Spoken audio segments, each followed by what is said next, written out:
الذين يقولون ربنا إننا آمنا فاغفر لنا ذنوبنا وقنا عذاب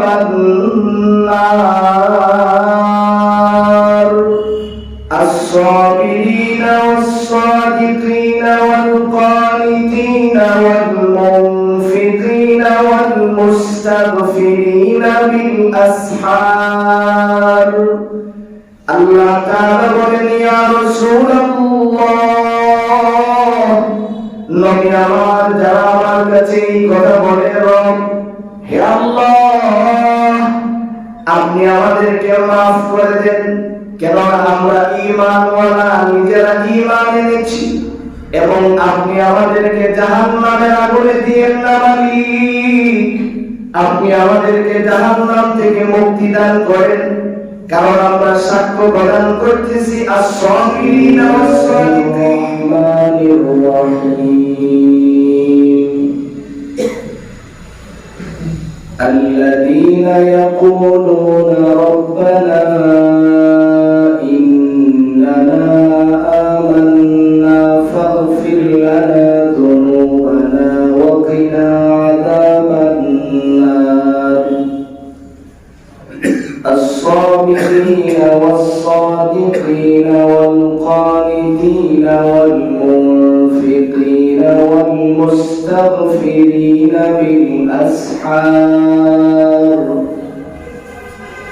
شهد الله أنه لا إله إلا هو والملائكة وأولو العلم قائما بالقسط لا إله إلا هو العزيز الحكيم صدق الله مولانا العظيم وصدق رسوله النبي الأمي الكريم ونحن على ذلك من الشاهدين والشاكرين والحمد لله رب العالمين اللهم صل على محمد وعلى آل محمد كما صليت على إبراهيم وعلى آل إبراهيم إنك حميد مجيد اللهم بارك على محمد وعلى آل محمد كما باركت على إبراهيم وعلى آل إبراهيم إنك حميد مجيد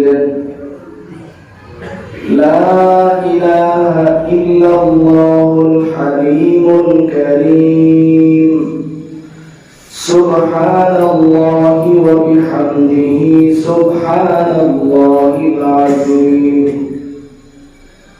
سبحانك لا علم لنا إلا ما علمتنا إنك أنت العليم الحكيم نهاية قابل احترام উপস্থিত দেশ জাতির করোনাদার হযরত ওলামায়ে কেরাম অত্র এলাকার বিভিন্ন অঞ্চল থেকে আগত ইসলাম প্রিয় মুসলিম ভাইরা মহান রব্বে কারীমের দরবারে অসংখ্য অগণিত শুকর আদায় করছি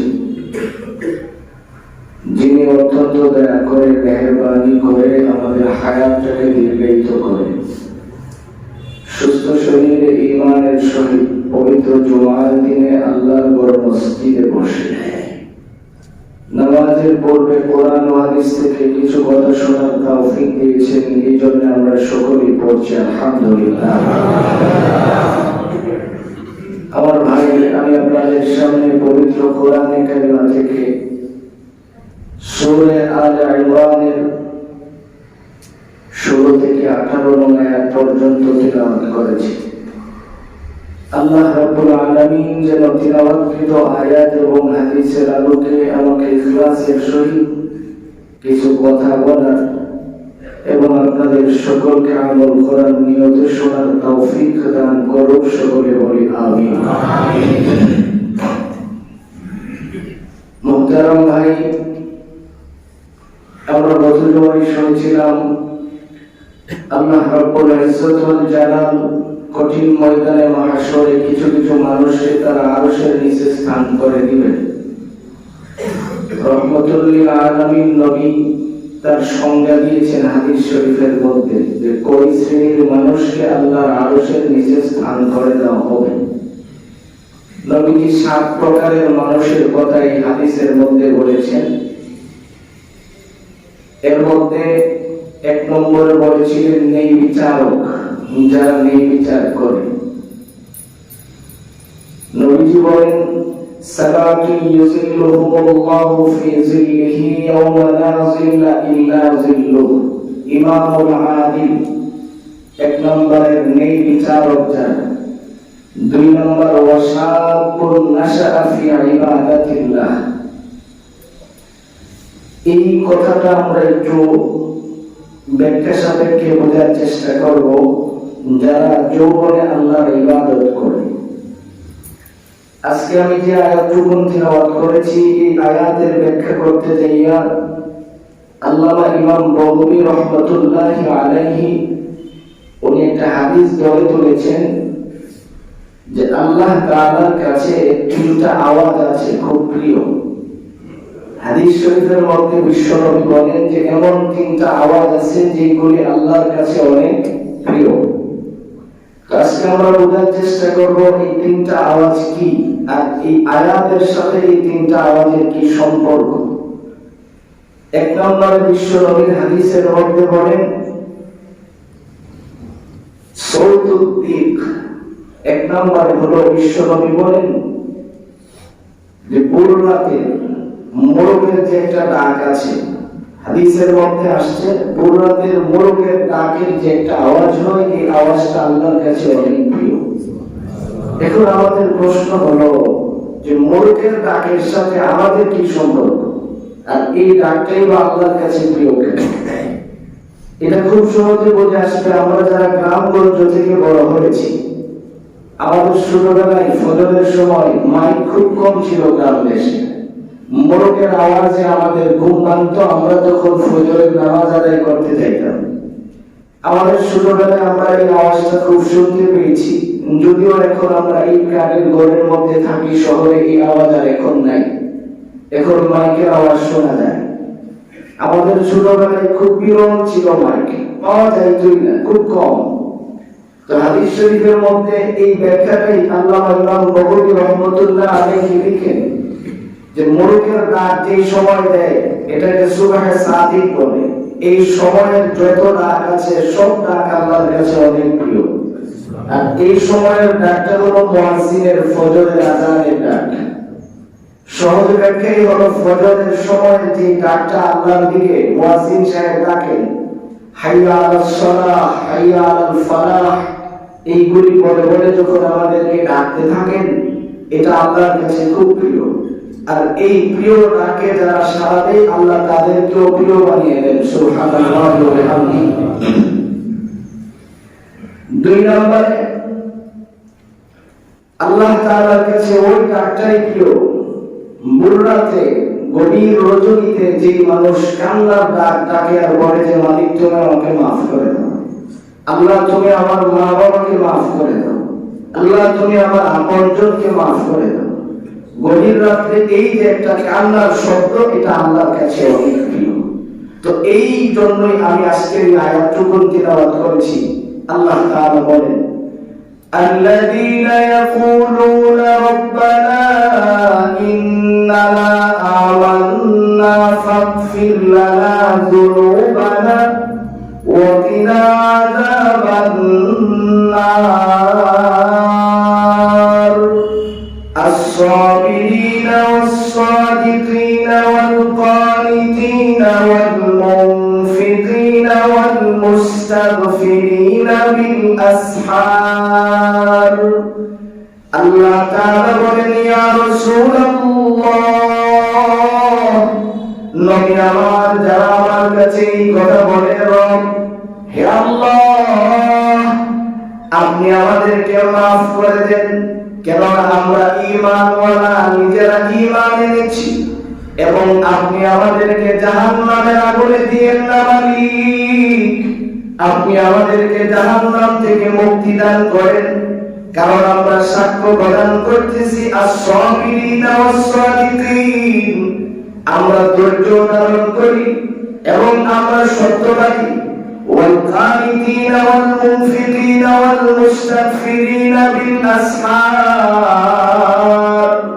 রব্বে কারীম আপনি আমাদেরকে এই জন্যই ক্ষমা করবেন কেননা আপনি তো ক্ষমা করতে অনেক পছন্দ করেন সুবহানাল্লাহ তো আল্লাহ তাআলা বলেন যে পৃথিবীর জমিনে এমন তিনটা ডাক আমার প্রিয় তার মধ্যে 2 নম্বরের ডাকটা হলো যারা রাতের অন্ধকারে উঠে উঠে কান্না করে রোনাজারি করে আর এই কথা বলে যে মালিক আপনি আমাকে মাফ করে দেন এবার আসুন আমরা 3 নম্বরের বিষয়টা বোঝার আগে এই আয়াতের নাজিলের প্রেক্ষাপটটা আমরা একটু বোঝার চেষ্টা করি সিরিয়া থেকে 2 জন পাদ্রী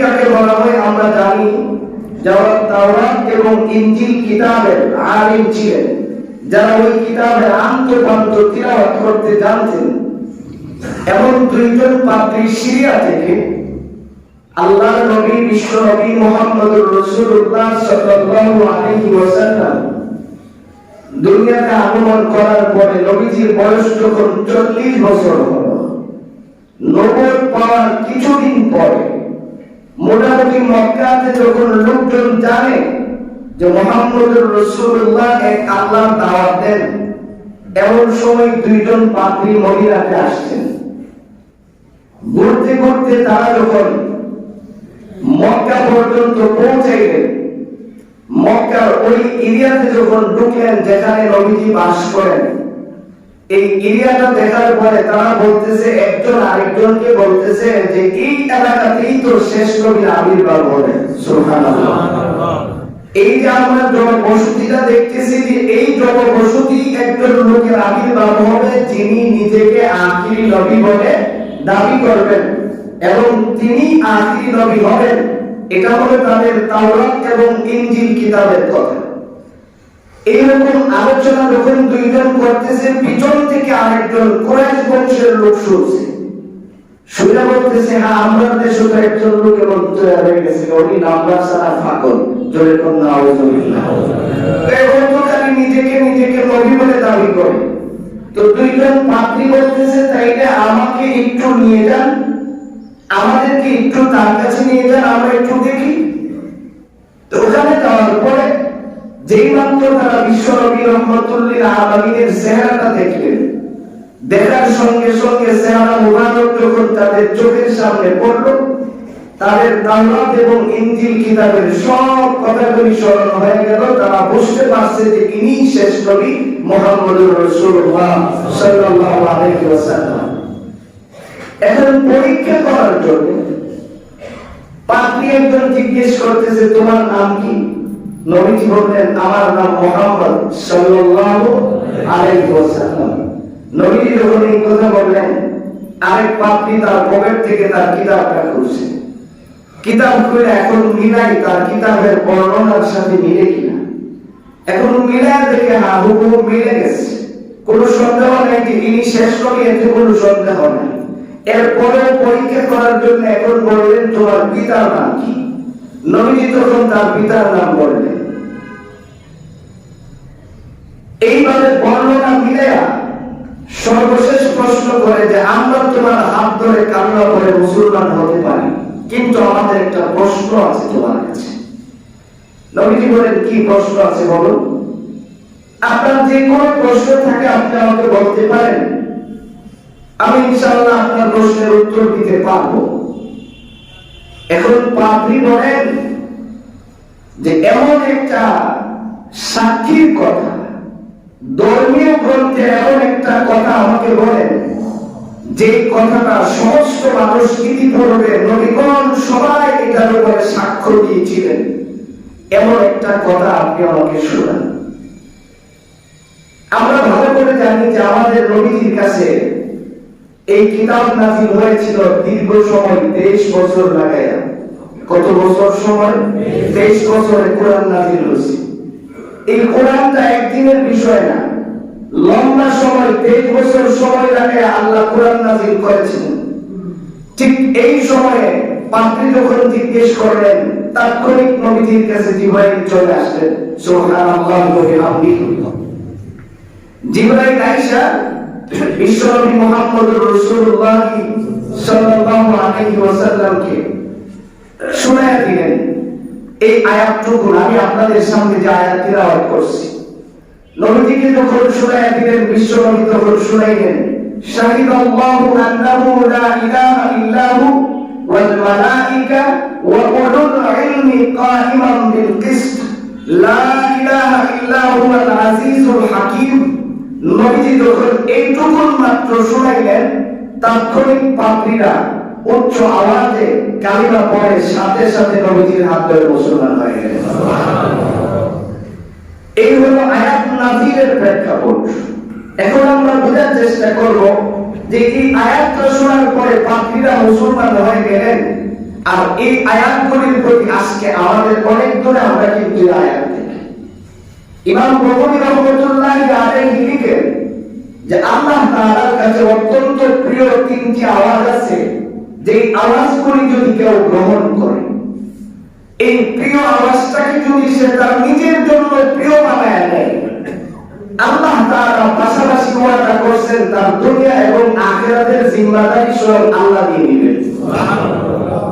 যারা আল্লাহর প্রিয়টাকে নিজের প্রিয় বানায়, এই তিনটা আওয়াজকে যদি মানুষ প্রিয় বানায় নিতে পারে, তো আল্লাহ রাব্বুল ইজ্জত তার দুনিয়া এবং আখিরাতের যা যা প্রয়োজন সবকিছু দিয়ে দিবেন। বিশেষ করে আমি এখান থেকে যুবকদেরকে একটা নসিহত করতে চাই যে আজকে যুব সমাজ ধ্বংসের ধারো প্রান্তে দাঁড়িয়ে আছে। আমি বলবো না যে ধ্বংস হয়ে গেছে, একেবারে ধারো প্রান্তে দাঁড়িয়ে আছে। তার জন্য 100% দায়ী হলো তার বড় মোবাইল। যার বয়স যত কম তার মোবাইল তত বড়। এটা আমি আমার সার্ভে থেকে বলি। আজকে থেকে আমার সমাজটা কোন জায়গায় গিয়ে দাঁড়িয়েছে। আমাদের ছোটবেলায় আমাদের মা চাচিরা যখন আমাদের খানা খাওয়াইতেন, ওনারা আমাদের খাবারও দিতেন, এই খাবার এক লম্বা মুখে ঢুকে দিয়ে তার শ্বশুর শাশুড়ির সেবা করে আসতেন, অথবা ঘরের কোনো কাজ করে আসতেন, অথবা স্বামী আরেকটা জিনিস গুছাইয়া দিয়ে আসতেন, এই ফাঁকে বাচ্চাটা মুখপাটা খাইতো, তারপরে আসতেন। তো পরিস্থিতির এখন কি পরিস্থিতি হয়ে দাঁড়ালো, সকাল বিকাল নাই 24 ঘন্টা কাজ করে আবশ্যক। বাচ্চাদেরকে খানা খাওয়াইতে হলো মোবাইল ছাড়া তাদেরকে খায় না, মোবাইল ছাড়া বাচ্চা বসে না, মোবাইল ছাড়া বাচ্চা ঘুমায় না। তো পরিস্থিতিটা কি হয়ে দাঁড়ালো আপনি দেখেন যে আজকে আপনি আল্লাহর জিম্মা থেকে আল্লাহর প্রিয় যে তিনটা আওয়াজ ছিল, এই তিনটা আওয়াজ আপনার কাছে অপ্রিয় হয়ে গেল, আর আপনার কাছে যান্ত্রিক আওয়াজটা অনেক প্রিয় হয়ে গেল। যার কারণে যুবক আর কিছু না, তুমি যদি মোবাইলটার ব্যবহার কমিয়ে দিয়ে আর কিছু করার দরকার নাই, লেখাপড়া করো, একটা বই হাতে রাখো, পড়তে থাকো, দেখবা তোমার জীবনের মোড় চেঞ্জ হয়ে গেছে। আমি আমার অভিজ্ঞতার আলোকে বলি যে আমি যেটুকু সময় পাই চেষ্টা করি কিছু না কিছু করতে। তো এইরকম করে নিজেকে একটু ব্যবহারটা নিয়ে আসো, দেখো কত পরিবর্তন হয়। যে যখন সময় পাবো খাবো ঘুমাবো, পাশাপাশি যে আমার অবসর সময়টা আছে আমি একটু লেখাপড়ার মধ্যে কাটাইতে চেষ্টা করি, তাহলে দেখবে যে দুনিয়ার শান্তি কি পরিমাণে তোমার মধ্যে বিরাজ করে। এই জন্য আল্লাহ তাআলা বলেন যে নবী আপনি বলেন যে আমার কাছে তিনটা আওয়াজ খুব প্রিয়, এর মধ্যে একটা আওয়াজ হলো সকালবেলার ডাক। সকালবেলা মুয়াজ্জিন যখন মানুষকে নামাজের দিকে ডাকে, এই আওয়াজটা আমার কাছে প্রিয়। আর যারা এই আওয়াজটাকে নিজের প্রিয় বানায় আমার ঘর পর্যন্ত ঢুকে যায়, আমি আল্লাহ তাআলা তার দুনিয়া এবং আখিরাতের জিম্মাদার হয়ে যাই। হাদিস শরীফের মধ্যে আসছে কেউ যদি দুনিয়া বিনোদ ছাড়া আযান দেয়, আল্লাহ রাব্বুল আলামিন তারে 1000 নবীর সন্তান করেন। নবীর মাত্র কোনো সুযোগ নাই, 1000 অন্যান্য পয়গম্বরের সব আল্লাহ তাআলা সঙ্গে সঙ্গে দান করে দেন কেউ যদি দুনিয়াবি কোনো উদ্দেশ্য ছাড়া আযান দেয়। কেননা এই আযানের আওয়াজটা আল্লাহর কাছে অনেক প্রিয়, আল্লাহ রাব্বুল আলামিনের কাছে এই শব্দটা অনেক দামি। এই জন্য আসুন 2 নম্বরে বিশ্বনবী বলেন যে আল্লাহ তাআলার কাছে 2 নম্বরে প্রিয় যে জিনিসটা এটা হলো বুররাতের কান্নার আওয়াজ। বুররাতে যারা বলে যে আল্লাহ তুমি আমাকে মাফ করে দাও, আল্লাহ তাআলা বলেন যে যারা বলে যে আল্লাহ তুমি আমাকে মাফ করে দাও, কেননা আমি ঈমান আনছি, তুমি আমাকে জাহান্নাম থেকে মুক্তি দাও, এই যে একটা রোনা জারি করে এটা আল্লাহর কাছে অনেক প্রিয়, এটা আল্লাহ রাব্বুল আলামিনের কাছে অনেক দামি, এই জন্য এটা আল্লাহর কাছে অনেক প্রিয়। 3 নম্বরে বিশ্বনবী বলেন সাউদি দিতি ইয়াকরাউল কোরআন, 3 নম্বরে আল্লাহর কাছে অনেক প্রিয় হলো কোরআন তিলাওয়াতের আওয়াজ। তো আজকে একটু হিসাব দিলাম যে কোরআন তিলাওয়াতের আওয়াজ আমার কাছে কতটুকু প্রিয়। দৈনিক কয় ঘন্টা আমার কাছে কোরআন তিলাওয়াতের আওয়াজ পৌঁছায়, আর দৈনিক কয় ঘন্টা দুনিয়ার অন্যান্য আওয়াজ আমার কাছে পৌঁছায়। এই হিসাবটা করলেই আপনি বুঝে নিতে পারবেন যে আল্লাহর প্রিয় কোনটা আর আমাদের প্রিয় আমরা কোনটাকে বানিয়ে নিয়েছি। রব্বুল ইজ্জতের প্রিয় কোনটা আর কোন জিনিসটাকে আমি প্রিয় বানাইছি। মুহতারাম ভাই, যে কথা বলতেছিলাম, কোরআনের তিলাওয়াতটা এত প্রিয় আল্লাহর কাছে, এই প্রিয়তা বুঝেছিলেন সাহাবায়ে কেরাম, যার কারণে সাহাবায়ে কেরাম এটাকে অনেক দামি মনে করতেন। কোরআনের তিলাওয়াতের পিছনে তারা অনেক গুরুত্ব দিতেন, কোরআনের তিলাওয়াতকে তারা অনেক সময় দিতেন, কোরআনের তিলাওয়াতকে শুনতে অনেক সময় তারা ব্যয় করতেন। আর আমরা তার উল্টাটা করি। হাদিস শরীফের মধ্যে আসছে আপনার আমার নবী বিশ্বনবী মুহাম্মদুর রাসূলুল্লাহ সাল্লাল্লাহু আলাইহি ওয়াসাল্লাম যখন নবুয়ত নিয়ে মানুষের ধারে ধারে যাইতেন, মানুষ বিভিন্ন সময় নবীকে বিভিন্ন উল্টা পাল্টা প্রশ্ন করতেন। আমাদের সমাজে দেখবেন এমন কিছু মানুষ এখনো বিদ্যমান আছে যে তারা কাজ ছাড়া কিছু অনেক উল্টা প্রশ্ন করে, যেগুলির কোনো গুরুত্ব নেই, যেগুলির কোনো প্রয়োজন নেই। এই কয়েকদিন আগে আমাকে এক লোক জিজ্ঞাসা যে হুজুর বেলালের দাদার নাম কি আছে? আমি চিন্তা করলাম যে এটা কি প্রশ্ন হলো, যে বেলালের দাদার নামের দরকার। তা আমি ওনাদের শর্ট করে জিজ্ঞাসলাম আপনি কি তার কাছে টাকা পয়সা পাইবেন? এখন হুজুর আমি জায়গা আমার খুব জরুরত আছে, আমি পরে আপনার সাথে দেখা করব। তো চিন্তা করেন যে অহেতুক অহেতুক এই জাতীয় প্রশ্নগুলি মক্কার মুশরিকরা নবীকে করতেন। উল্টা পাল্টা খালি জিজ্ঞাসা, তুমি কেন নবী হলে? নবী হওয়ার আগ্রহ পাইছিল না আল্লাহ? তোমার মা বাপ নাই, কিছুই নেই, তুমি নবী হইতে চাইবা কেন? এইরকম বিভিন্ন প্রশ্ন করতেন। ঠিক এই সময় আল্লাহ তাআলা সূরা রহমান নাযিল করলেন। রহমান নাযিল করে এই সূরাটার ভিতরে আল্লাহ কিন্তু কি কি দয়া আমাদেরকে করছেন সবিস্তারে সমস্ত দয়ার বর্ণনা দিয়েছেন। যে আমি যে রহমান, আমি যে তোমাদের পালনকর্তা হওয়ার দাবিদার, এটার পূর্ণ বিবরণ আল্লাহ সূরা রহমানে দিয়েছেন। সূরা রহমান নাযিল হওয়ার পরে তাফসীরের কিতাবে পাওয়া যায় 2টা বর্ণনা। একটা হলো নবীকে বলা হয়েছে যে আপনি এই সূরা রহমানটা একজনকে দিয়ে লিখে কাবাগরের দরওয়াজায় লটকায়া দিবেন। মক্কার লোকেরা আরবি ভাষী, তারা আরবি বোঝে, আরবি পড়তে পারে, তারা পড়ে বুঝা দিব যে আল্লাহকে, আল্লাহর পরিচয় তারা পেয়ে যাবে, আপনি লিখে দিবেন।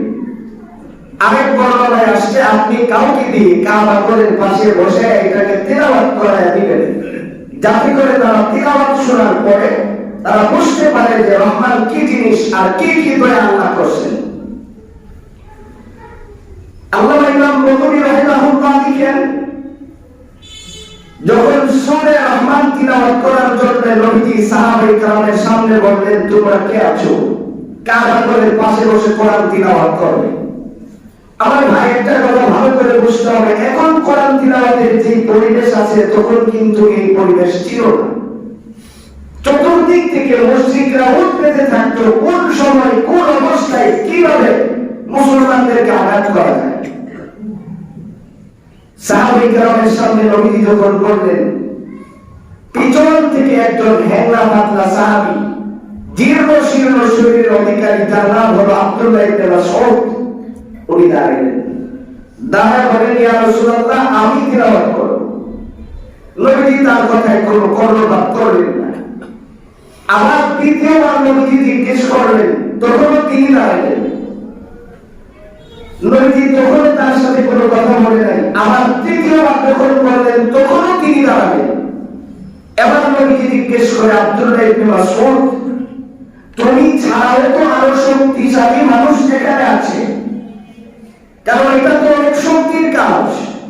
উচ্চ আওয়াজে কোরআন তিলাওয়াত করবা, সাহসের দরকার, তুমি তো দীর্ঘশীল একজন মানুষ। আব্দুল্লাহ ইবনে মাসউদ দাঁড়ায় বলেন, ইয়া রাসূলুল্লাহ, আমি তো দুই কারণে দাঁড়িয়েছি। একটা কারণ হলো আমি যা তিলাওয়াত করব এটা তো আমার কথা না, এটা কার কথা? আল্লাহর কথা। তাহলে আমি তো রবের কথা বলবো, আমার কাজটা খালি চেষ্টা করা, বাকিটা করবেন আল্লাহ। আর দুই নম্বরে আমি রাজি হওয়ার কারণ আমি জানি আমি যখন তিলাওয়াত করব মুশরিকরা আমাকে আঘাত করতেই পারে, কিন্তু এই তিলাওয়াতের দ্বারা আমার রবের সাথে যে আমার একটা সম্পর্ক হবে, এটা আমার বিশ্বাস। রব্বে কারীম আমাকে হাসরের ময়দানে বিনা হিসাবে জান্নাত দিয়ে দিবেন। সুবহানাল্লাহ। আল্লাহর নবী কথাই বলেন, যে দুই নাম্বার তিন নাম্বারে আল্লাহর কাছে সবচেয়ে প্রিয় হলো কোরআন তিলাওয়াতের আওয়াজ। এটা আমার মানুষ খুব সুর দিয়ে পড়ে, অথবা সুর ছাড়াই পড়ুক। সুর তো আল্লাহ সবাইকে দেয় না, সুর এটা আল্লাহ প্রদত্ত একটা নিয়ামত, এটা সকলের নাই। কিন্তু আপনি এই কথাটা 100% বিশ্বাস করতে হবে যে কোরআন তিলাওয়াত সুর ছাড়া করলেও খারাপ লাগে না। আল্লাহর কালাম এমন একটা জিনিস, এই কোরআন তিলাওয়াত কেউ সুর দিয়ে করলে যত ভালো লাগে, সুর ছাড়া করলে খারাপ লাগে না। দুনিয়াবি জিনিস সুরের প্রয়োজন হয়, কিন্তু কোরআন তিলাওয়াতে সুরের প্রয়োজন হয় না, শুদ্ধ করে তিলাওয়াত করতে পারলে চলে। আব্দুল্লাহ ইবনে মাসউদ কাবা ঘরের পাশে গেলেন, শুরু করলেন সূরা রহমান তিলাওয়াত। আপনারা যারা হাজী সাহেব আছেন ভালো করে জানেন, হাতিয়ে কাবা থেকে বরাবর এই কর্নারে কিন্তু আবু জাহেলের বাড়ি, বেশি দূর না। দাঁড়ায় যখন আব্দুল্লাহ ইবনে মাসউদ কোরআন তিলাওয়াত করতেছেন, এই আওয়াজটা আবু জাহেলের কানে পড়ছে। আবু জাহেল দৌড়ে ঘর থেকে বের হয়ে আসছে। ঘর থেকে বের হয়ে যখন আসছে, এর আগে আমাদের একটা কথা জানা দরকার, মক্কার মুশরিকরা তারা কিন্তু পূর্বে একটা সিদ্ধান্ত নিয়েছে যে কেউ নিজে কোরআন তিলাওয়াত শুনবে না, আর অন্য কাউকে কোরআন তিলাওয়াত শুনতেও দিবে না। এটা হলো তাদের পরামর্শক্রমের সিদ্ধান্ত, যে আমরা নিজেরা কোরআন শুনবো না, আর কেউ শুনবে এটাও দিব না। আল্লাহ তাআলা এই কথাটা কোরআনের মধ্যে বলেছেন যে তাদের সিদ্ধান্তটা এরকম ছিল, وقال الذين كفروا لا تسمعوا لهذا القرآن والغوا فيه لعلكم تغلبون। যখন কোরআন তিলাওয়াতের আওয়াজ মানুষের কর্ণকুহরে পৌঁছে যাবে, তখন তাদের কাজ ছিল হট্টগোল শুরু করে দেওয়া, যাতে করে না শুনতে পারে। এক পর্যায়ে কুরাইশের লোকেরা যখন এই সিদ্ধান্ত নিল, সমষ্টিগতভাবে তারা আসছেন নবীজির কাছে প্রস্তাব নিয়ে, যে ভাতিজা, তুমি আর এই কোরআন তিলাওয়াত শোনাও না, তোমার কি দরকার এটা আমরা পূর্ণ করে দেব। আল্লাহর নবী বলেন, কোরআন তিলাওয়াত করব কি করব না এই অথরিটি আপনি দেওয়ার, আমাকে কেউ না। করব কি করব না এটা আমার সিদ্ধান্ত, আপনার কি বলার আছে আপনি এটা বলেন। কোথায় আমাদের বলার হলো, আমরা তোমাকে কিছু প্রশ্ন করতে চাই। নবীজি বলেন, আমাকে প্রশ্ন করেন। আচ্ছা, প্রশ্নটা কিছুদিন পরে করো, আর এই দিন পর্যন্ত তুমি কোরআন তিলাওয়াত করতে পারবে। তাদের সিদ্ধান্ত হলো যে সামনে আসতেছে মক্কাতে বিশাল বড় একটা বাণিজ্য মেলা, বিশ্বের বিভিন্ন দেশ থেকে লোকজন এখানে আসবে আমাদের সাথে ব্যবসা করার জন্য। তারা আসে এখানে যদি মোহাম্মদ দাঁড়ায় দাঁড়ায় কোরআন তেলাওয়াত করে, তাহলে আওয়াজটা তো সহজে সারা বিশ্বে পৌঁছে যাবে। আপাতত এই সময় পর্যন্ত তারা বন্ধ রাখা। আর তখন তারা প্রশ্নটা করবে কি এটা তো নিজেরা জানে না, এই জন্য তিনজন প্রতিনিধিকে তারা সেই সিরিয়াতে পাঠাইলেন। ওখানে বড় বড় পাত্রীরা থাকে, তাদের কাছ থেকে এই 3 মাস সময়ে 3টা প্রশ্ন নিয়ে আসবে। আসলে এই প্রশ্নগুলি করবো, আর এই ফাঁকে আমাদের মেলা শেষ হয়ে যাবে, মোহাম্মদ এতগুলি লোকের একসাথে যাবে। এটা হলো তাদের সিদ্ধান্ত। সিদ্ধান্ত মোতাবেক নবীজিকে যখন বলা হলো, আল্লাহ নবী বলেন যে এটা আল্লাহর কালাম, তেলাওয়াত করা না করা ইখতিয়ার আমার, আপনাদের কিছু বলার থাকলে আপনারা বলেন। তখন তারা বলবে যে 3 মাস পরে তোমাকে প্রশ্ন করবো। কারণ কি প্রশ্ন করবো এটা তো তারা নিজেরা জানে না। প্রশ্ন আনতে পাঠাইছে সিরিয়াতে, ওখান থেকে প্রশ্ন নিয়ে আসো যে আপনার দেশে লোক একজন আবির্ভাব হয়েছে যিনি আল্লাহ আল্লাহ বলে, এই লোকটা কি, আর তারে আমরা কি করে বন্ধ করাইতে পারি, এই জন্য লোক পাঠাইছে। মক্কা থেকে এই মেলা যখন শুরু হয়, নবীজিও চিন্তা করছে যেহেতু বিভিন্ন লোক আসবেন, আমি সহজে তাদের কাছ থেকে কোরআন শোনাই দিতে পারবো তাদেরকে। আর এই কোরআন শোনার পরে যাদের কপালে আল্লাহ হিদায়াত রাখছেন, ওতো তাদের হিদায়াত চলে আসবে। কারণ আল্লাহ তাআলা নিজেই কোরআনে বলছেন, ফাযাক্কির ইন নাফাতিয যিকরা। নবীজি আপনি মানুষকে ওয়াজ করতে থাকেন, আপনি মানুষকে কোরআনের বাণী শোনাইতে থাকেন, এখান থেকে কেউ না কেউ হিদায়াত পেয়ে যাবে। যার কপালে আমি হিদায়াত রাখছি, ইন্নাকা লা তাহদি মান আহবাবতা ওয়ালাকিন্নাল্লাহ ইয়াহদি মান ইয়াশা। আমি রব্বে কারীম যার জন্য হিদায়াত নির্ধারণ করে রাখছি সে পেয়ে যাবে।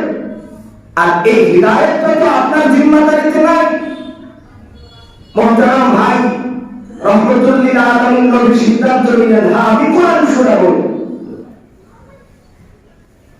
আমি কোরআন শোনাবো। এই সিদ্ধান্ত যখন নবীজি, তারা চিন্তায় পড়ে গেছে, তাকে তো আর ফেরানো যাবে না, আর তাকে তো মারপিট করা যাবে না, ঘরের মধ্যে বন্দী করে রাখা যাবে না। কারণ তার শেল্টার যারা দেয় তারাই মক্কা পরিচালনা করে। মক্কার মুশরিকদের ভিতরে এই জিনিসটা ছিল যে মুহাম্মদ রাসূলুল্লাহ সাল্লাল্লাহু আলাইহি ওয়াসাল্লামকে শারীরিকভাবে কেউ আঘাত করো, এটা আবু লাহাব পর্যন্ত পছন্দ করতেন না। এক পর্যায়ে আবু জাহেলকে তার বন্ধু রাতের বেলায় জিগায়, দুষ্ট তুমি তো মুহাম্মদের কাছাকাছি থাকো,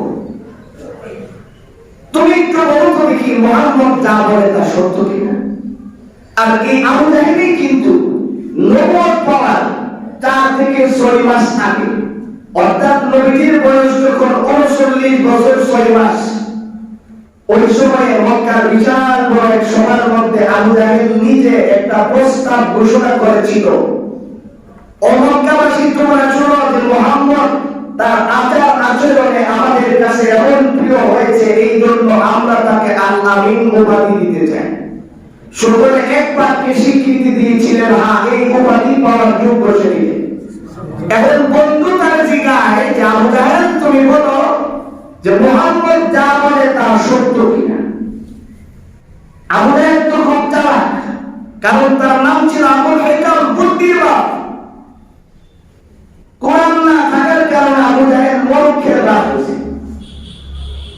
এখন সে চিন্তা করে, আমি যদি মুহাম্মদ মিথ্যা বলে এই কথা বলি, তাইলে তো আমি তো তার আমি উপাধি দিছি, নিজের জালে নিজে আটকায়। আর যদি বলে সত্য বলে, তাইলে আমি কেন মুসলমান হয়ে না আমার দিলে। এখন সে বুদ্ধি করে জবাব দিছে যে মুহাম্মদ 40-এর আগে যা বলতো সঠিক, 40-এর পরে যা বলে এইগুলিতে বেজা আছে। এই হলো তা বুদ্ধির জবাব, যে 40-এর আগে যা বলতো তা সঠিক, 40-এর পরে যা বলে তা সব সঠিক নয়, এর মধ্যে কিছু বেজা আছে। এই হলো আবু জাহেলের জবাব। যেই মাত্র রহমতুল লিল আলামিন নবী চিন্তা করলেন, আমার সুবর্ণ সুযোগ, এখন কোরআন শোনানোর লোকজন দলে দলে আসতেছে। কুরাইশের বড় বড় লিডাররা সিদ্ধান্ত নিল মক্কায় ঢোকার 6টা গেট আছে বড় বড়। তদানীন্তন সময়ে পাহাড়ের গিরিপথে সৈকিক দিয়ে মানুষ মক্কাতে প্রবেশ করতেন।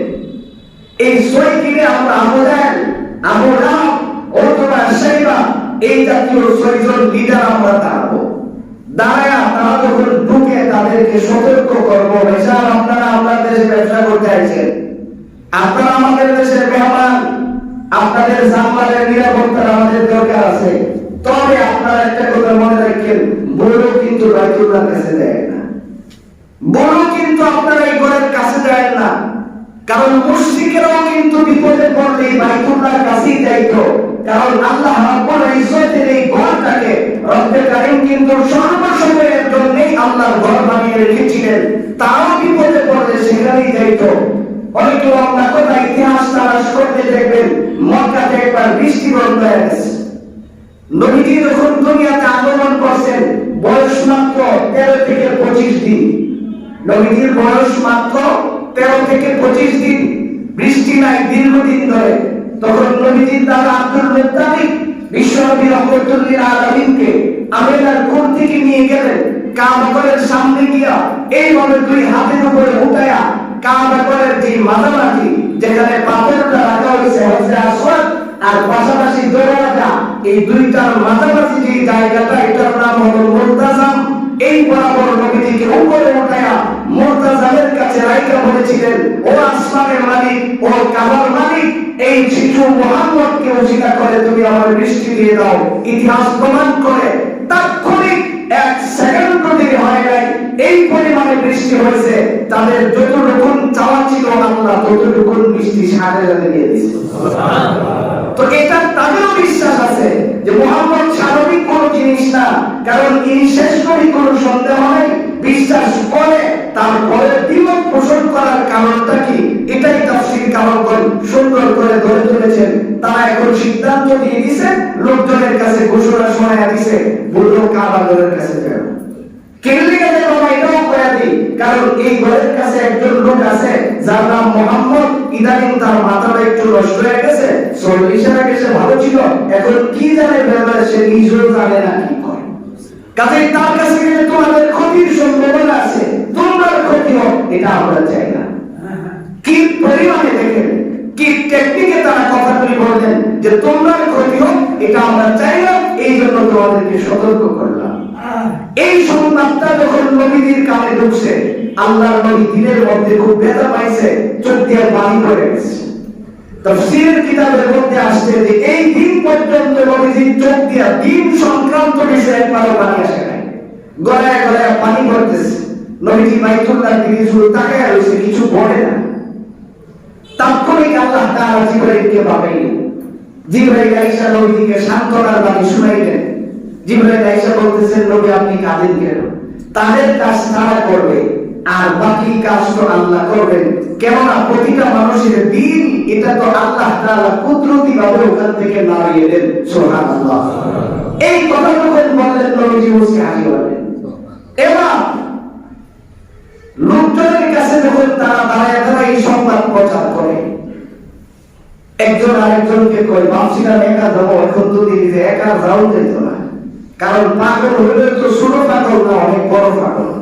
এত বড় পাগলের কাছে একা যাবো কিন্তু একদম বাইরে বেঁধে যাবো। তাফসীরের কিতাবে আসছে এখন 40, 50, 100, 500 এরকম লোক দল বেঁধে বেঁধে আসতে আসতে হজ্জের সময় যে পরিমাণে মানুষ হয়, এই পরিমাণে মানুষ চতুর্দিকে জড়ো হয়ে গেছে। সুবহানাল্লাহ ওয়া বিহামদিহি। লোকজন করে ব্যবসা করতে আইছি, পরে করো, আগে ভালো দেখেন।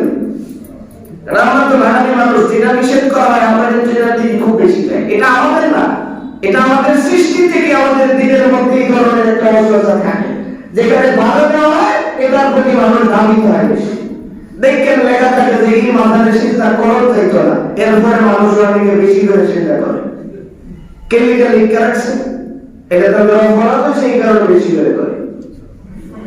এখন লোকজন এই পরিমাণে জড়ো হয়েছে, আল্লাহ নবীর সঙ্গে সঙ্গে তিলাওয়াত করলেন, লা তুহাররিক বিহি লিসানাকা লিতাজালা বিহি ইন্না আলাইনা জামাহু ওয়া কুরআনা। আল্লাহ তাআলা বলে দিলেন, ইয়া রাসূলুল্লাহ কোরআন তিলাওয়াতের সময় আপনি কষ্ট করেন না, বারবার আপনি জবান নাড়ায়েন না, কারণ এই জবান নাড়ায় আপনার কষ্ট হয় এটা আমি কামনা করি না। আপনার সিনার মধ্যে কোরআন সংরক্ষণ করার দায়িত্ব আমি আল্লাহ নিয়েছি। সুবহানাল্লাহ।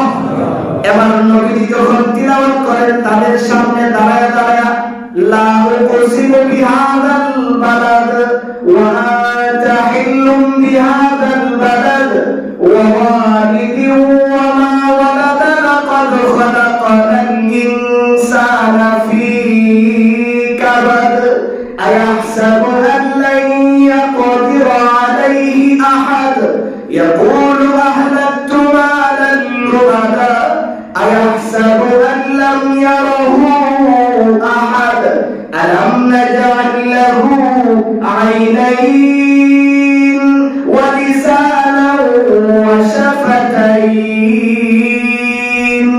আমার ভাইজান নবী যখন তিলাওয়াত করতে করতে এই দুইটা আয়াত তিলাওয়াত করলেন, মনের মধ্যে মক্কার মুশরিকরা দাঁড়ায় বলেন, ইয়া রাসূলুল্লাহ, আমাদের চক্ষু খুলে দিয়েছেন আল্লাহ। সুবহানাল্লাহ। এবার তারা বলেন, আমাদের জবান আল্লাহ দিয়েছেন, আমাদের চক্ষু দিলেন আল্লাহ, জবান দিলেন আল্লাহ। এই জন্যই তো মক্কার মুশরিকরা আপনার কাছে আসতে নিষেধ করেছিল।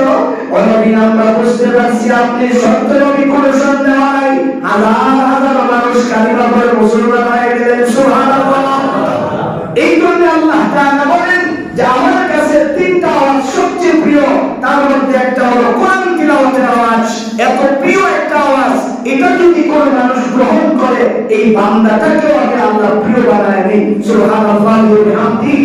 আমার ভাই যে কথা বলতেছিলাম, ওই সূরা রহমান তিলাওয়াত করার জন্য আব্দুল্লাহ ইবনে মাসউদ কাবা ঘরের পাশে গিয়ে দাঁড়ায়া তিলাওয়াত শুরু করলেন।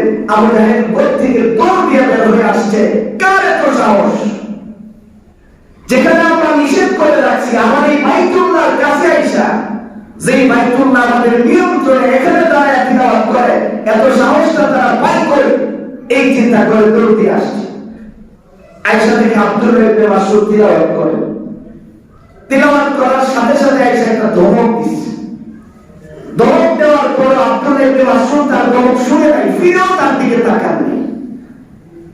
কারণ কোরআন তিলাওয়াত এমন জিনিস, কোরআন তিলাওয়াত যখন সাহাবায়ে কেরাম করতেন তখন তাদের ডানে বামে খবর থাকতেন না। এই ব্যাপারে ভুরি ভুরি ইতিহাস আপনারা খুঁজতে পাবেন।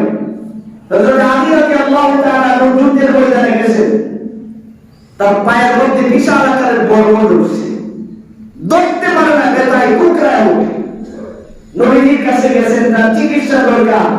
সাহাবায়ে কেরাম গেছেন, খুলতে পারতেছি না, অপারেশন করানো দরকার।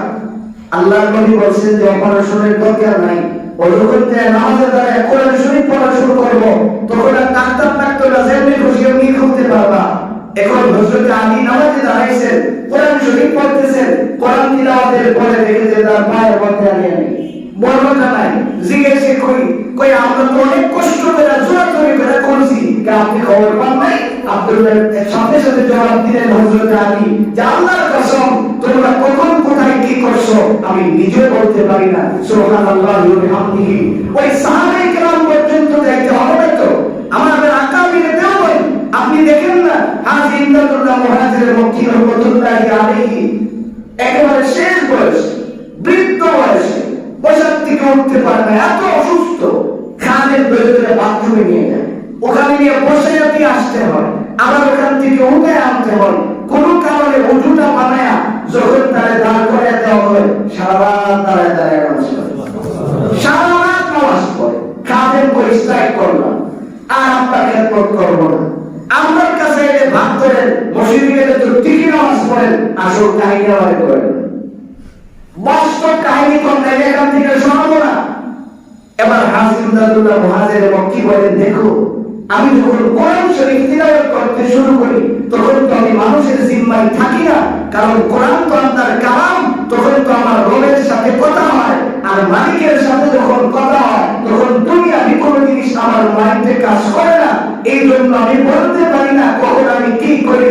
আমার ভাই, এই জন্যই তো আল্লাহ তাআলা বলেছেন, বান্দা আর কিছু হোক না হোক আমার তিনটা জিনিস প্রিয়, এই প্রিয় তিনটা জিনিসকে তুমিও প্রিয় বানায় দাও।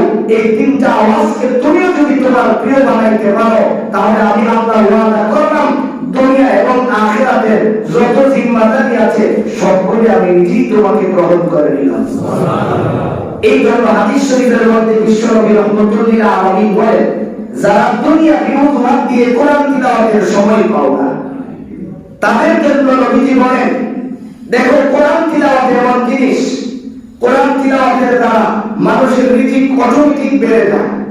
কারণ আল্লাহ তোমার রিজিকের জিম্মাদারিতে যতটুকু রাখছেন ততটুকুই তো। এক সাহাবী নবীজির কাছে যায় বলছেন, ইয়া রাসূলুল্লাহ, আমি গরিব মানুষ, আমাকে আপনি একটু নসিহত করেন, কি করলে আমি বড় লোক হতে পারি, কি করলে আমার টাকা হয়, কি করলে আমার রিজিক বৃদ্ধি পায়। নবীজি বলছেন, তুমি বেশি বেশি করে নামাজ এবং কোরআন তেলাওয়াত করো। সাহাবী বলে, আমি একদিন কোরআন তিলাওয়াত করতেছি, ইশরাকের নামাজ পড়ে বসে বসে কোরআন তিলাওয়াত করতেছি। আমরা তো এখন টাইলসে নামাজ পড়ি, এরকম ব্যবস্থা ছিল না, ভাঙা খেজুর পাতার ছানি নিয়ে ভিতরে বসে। ইঁদুরের গর্ত থেকে একটা ইঁদুর মুখের মধ্যে স্বর্ণের টাকা এনে আমার সামনে রাখে, গর্ত থেকে বের করে করে মুখের মধ্যে উঠে উঠে আয়না এনে আমার সামনে রাখে। আর নায়িকা যাওয়ার সময় এমন অঙ্গভঙ্গি করে বোঝায় যাতে করে যে এটা আমার, আমাকে দিয়ে গেছে, এরকম করে বোঝায়। এরকম করতে করতে আমার সামনে আকারটা রাখছে, আকারটা রাখার পরে লেজ নাড়ায়া নাড়ায়া যাইতেছে।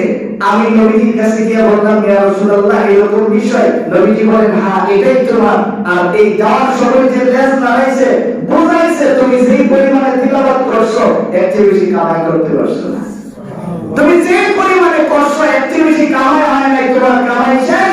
যতটুকু ছিল আমি তোমার কাছে পৌঁছে দিয়েছি।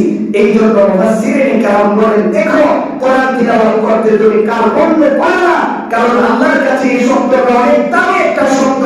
এই আওয়াজটা আল্লাহর কাছে অনেক প্রিয়। আব্দুল্লাহ ইবনে মাসউদ যখন পড়তেছিলেন, আবু জাহেল হুঙ্কার দিলেন, ওনার কোনো খবর নাই, ঠাস করে থাপ্পড় মারলেন, কানের পর্দা ফাটা গেছে, রক্ত ঝরঝর করে পড়তেছে, এর কোনো খবর নাই। বাম কানে আঘাত করছে, রক্ত পড়তেছে, তারপরেও খবর নাই। কোরআন তিলাওয়াত শেষ হয়েছে, এখন থেকে রক্ত পড়তে পড়তে এত দুর্বল হয়েছে আর চলতে পারে না। হাত এইভাবে চাপ দিয়া ওই বাইতুল্লাহর পাশেই যেখানে হাতিমে কাবা, এই জায়গায় বসে গেলেন।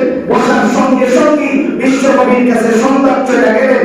নবীজি আসলেন, ওনাকে দেখার সঙ্গে সঙ্গে নবীজি চোখের পানি ছাড়ছে, মাথাটা নিচের দিক দিয়ে দাঁড়িয়ে আছে। জিবরাইল আয়েশার সামনে দাঁড়ায় মুস্কি মুস্কি হাসে। আল্লাহ নবী কই, জিবরাইল, আমি এত ব্যথাই ব্যথিত হলাম, তুমি হাসো, তার কারণটা কি? জিবরাইল কই, আমি যা জানি আপনি জানেন না, আপনি খবর নিয়ে সময় মতো আমি আপনাকে তার সংবাদ পৌঁছে দেব। ইতিহাসে দেখেন, প্রথম যুদ্ধ, সেই যুদ্ধের মধ্যে আবু জাহেলকে মাআজ এবং মুআফিজ দুইজন ছোট ছোট বাচ্চা পায়ের মধ্যে আঘাত করছে। আঘাতটা কোন জায়গায় করছে? তার পায়ের টাকনোর নিচে। আঘাত খাওয়ার পরে দাগ হয় নাই, কাটেও নাই, জমিয়ে পড়ে গাবার মতো জোর জোর চিৎকার করতেছে। আবু জাহেলের ছেলে ইকরিমা এসে দিকে, আব্বা, আপনার পায়ে কোনো ক্ষত দেখা যায় না, কোনো আঘাত দেখা যায় না, আপনি এত বড় বাহাদুর মানুষ এইভাবে চিৎকারতেছেন। আবু জাহেল ধমক দিয়ে বলে, মাস্টার তুমি এসো, খাইছি তো আমি, কারণ এটা মুহাম্মদের সাহাবীরা দিয়েছে। কি পরিমাণে আঘাত যে আমার শরীরে লাগছে, আমার শরীর পুরো নিঃশেষ হয়ে গেছে। আব্দুল্লাহ ইবনে মাসউদ দৌড়ে আসছে তরবারি নিয়ে, আয়েশা এখন তার কল্লা কাটবে, বুকের উপরে বসছে। মরার আগে আবু জাহেল করে কাটবি যে কল্লাটা একটু বড় করে কাটিস, যাতে করে যে সময় কল্লাগুলি জমা করে দেখলে যেন মানুষ বুঝে যে মরার পরে আবু জাহেলের তো অনেক বড় আছে, এরকম করে কাটবি। কাটছে, কাটার পরে টান দেয়, আসে না। বাম কান দিয়ে তরবারি ঢুকাইছে, ডান কান দিয়ে বের করছে, খেসে খেসে নবীজির কাছে নিয়ে আসতেছে।